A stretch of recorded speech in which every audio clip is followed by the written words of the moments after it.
안녕하세요. 상속 전문 변호사 법률사무소 정금의 박순배 변호사입니다. 이번 시간에는 누구나 꼭 한 번쯤은 겪을 수밖에 없는 상속 절차에 대해서 알려드리려고 합니다. 만약에 이 과정을 모르고 계시거나 혹은 기간을 지키지 못한다면 큰 돈을 잃을 수 있습니다. 부모님이 돌아가시면 정황이 없어서 상속 절차를 늦게 시작하는 경우가 많은데요. 오늘 제가 기간별로 쉽게 정리해서 알려드릴 테니 한 번쯤 잘 봐두셨다가 나중에 도움이 되었으면 좋겠습니다.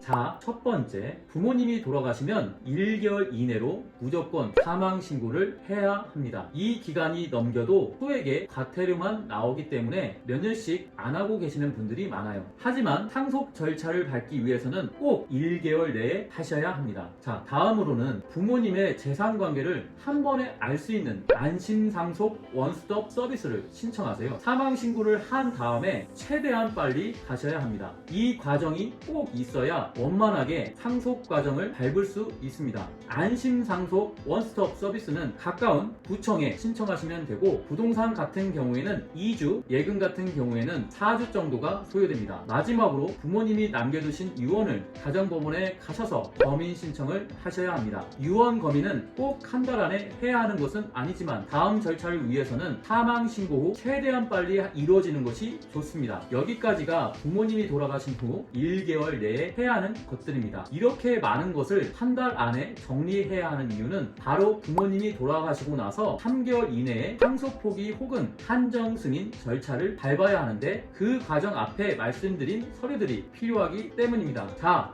두 번째 과정에 대해서 설명드리겠습니다. 상속 포기와 한정 승인의 차이는 빚이 유무에 있습니다. 부모님의 재산보다 빚이 훨씬 많으면 상속 포기를 하시면 되고, 잘 모르겠다 싶으면 그냥 한정 승인을 하면 됩니다. 그런데 상속 포기를 하게 되면 모든 상속 대상인의 서류가 필요하기 때문에 부모님의 친사촌, 외사촌, 그리고 그 자녀들까지 의사를 물어보려면 굉장히 범위가 넓고 오래 걸리겠죠. 그래서 보통 한정 승인을 진행합니다. 한정 승인은 자녀분들 중 한 분이 대표로 절차를 진행하면 되기 때문에 조금 더 원활하게 이루어질 수 있겠죠. 세 번째, 돌아가신 지 6개월 이내로 해야 하는 것들입니다. 바로 상속세, 취등록세 신고, 납부입니다. 상속세를 6개월 내에 신고하지 않으면 가산세를 20%까지 내야 하는데, 이걸 모르고 있다가 계속 지체되면 그만큼의 가산세가 더 붙기 때문에 잘못하면 어마어마한 돈을 낼 수 있으니 반드시 6개월 이내에 해야 할 것 꼭 기억하시기 바랍니다. 상속세는 5년에 걸쳐서 나눠낼 수 있는 연부연납이라는 제도가 있기 때문에 반드시 기간 내에 신고하시는 게 좋습니다. 다음으로 취등록세는 부동산 같은 경우에 상속인들끼리 싸우게 되면 등기 이전을 6개월 내에 할 수 없는 경우가 많습니다. 예전에는 배우자가 배우자 상속공제를 받으려면 반드시 6개월 내에 해야 한다는 제도가 있었는데, 지금은 법이 바뀌어서 6개월 내로 등기를 하지 않아도 됩니다. 일단은 취득세, 등록세를 먼저 납부하시고 분쟁이 있는 경우에는 나중에 등기를 해도 됩니다. 마지막으로 1년 내로 해야 할 것들에 대해서 알려드릴게요. 부모님이 돌아가시고 자기에게 유류분 부족이 생기면 반환받아야 될 증여나 유증을 안 날로부터 1년, 그리고 부모님이 돌아가신 때로부터 10년 내로 유류분 반환 청구를 할 수 있습니다. 보통은 부모님이 돌아가시기 전에 다른 상속인에게 증여나 유증한 것을 알고 있는 경우가 대부분이므로, 그런 경우에는 돌아가시고 나서 1년 내로 유류분 반환 청구를 하셔야 합니다. 이번 시간에는 기간별로 어떤 절차를 밟아야 하는지 간단하게 알려드렸는데요. 다음에는 절차별로 더 자세하게 설명드리는 영상을 준비해 보도록 하겠습니다. 더 궁금한 것이 있다면 댓글 남겨주세요. 지금까지 30분 내의 상담으로 친절하게 정확한 솔루션을 제공하는 박순배 변호사였습니다. 구독과 좋아요, 알림 설정을 꾹꾹 눌러주시면 더 많은 법률 정보를 받아볼 수 있습니다. 감사합니다.